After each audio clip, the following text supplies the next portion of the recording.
Hi friends, welcome to Tamil cricket ரசிகன்.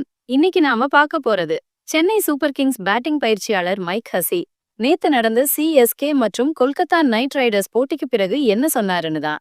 வாங்க வீடியோக்குள்ள போலாம். நேத்து சேப்பாக்கத்துல சென்னை சூப்பர் கிங்ஸ்க்கும் கொல்கத்தா நைட் ரைடர்ஸ்க்கும் மேட்ச் நடந்துச்சு. அதுல நம்ம சென்னை டீம் முதல்ல பேட்டிங் பண்ணி வெறும் 103 ரன் தான் எடுத்தாங்க. அப்புறம் டார்கெட்டை சேஸ் பண்ண கொல்கத்தா டீம் ரொம்ப ஈஸியா 8 விக்கெட் வித்தியாசத்துல ஜெயிச்சிட்டாங்க. மேட்ச் முடிஞ்சதும் பிரஸ் மீட்ல நம்ம டீமோட பேட்டிங் கோச் மைக் ஹசி வந்திருந்தாரு. அவர் என்ன சொல்லிருக்காருன்னா, கஷ்டமான நேரத்துல தான் யாரு உண்மையான ரசிகர்கள்னு தெரியும்னு சொல்லிருக்காரு.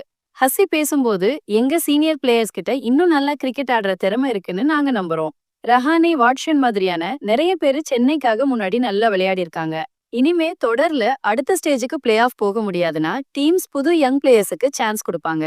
ஆனா அந்த நிலைமைக்கு நாங்க இன்னும் போகலன்னு நினைக்கிறேன். நாங்க பிளே ஆஃப் சான்ஸ் முடிஞ்சு போச்சுன்னு இன்னும் வெள்ளக்கொடி காட்டல. நிச்சயமா இந்த தோல்வி எங்களை ரொம்பவே கஷ்டப்படுத்துது. Players, coaches, team support staff, ரசிகர்கள்னு எல்லாரையுமே இது கண்டிப்பா கஷ்டப்படுத்தும். இதுக்காக நிறைய விமர்சனங்களை நாங்க சந்திப்போம்னு எனக்கு தெரியும். உண்மையா சொல்லணும்னா அந்த விமர்சனங்களுக்கு நாங்க தகுதியானவங்க தான். இது மாதிரியான டஃப்பான டைம்ல தான் உங்களோட உண்மையான ரசிகர்கள் யாருன்னு தெரியும்னு சொல்லியிருக்காரு. சரி ஃப்ரெண்ட்ஸ், மைக் ஹசி சொன்னது பத்தி நீங்க என்ன நினைக்கிறீங்க? நம்ம சிஎஸ்கே டீம் திரும்ப வருவாங்களா?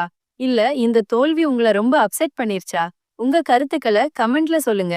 இந்த வீடியோ உங்களுக்கு பிடிச்சிருந்தா லைக் பண்ணுங்க, உங்க கிரிக்கெட் ஃப்ரெண்ட்ஸ்க்கும் ஷேர் பண்ணுங்க. மறக்காம நம்ம தமிழ் கிரிக்கெட் ரசிகன் சேனலை சப்ஸ்கிரைப் பண்ணிடுங்க. அடுத்த வீடியோல உங்களை பார்க்கறேன். பாய்.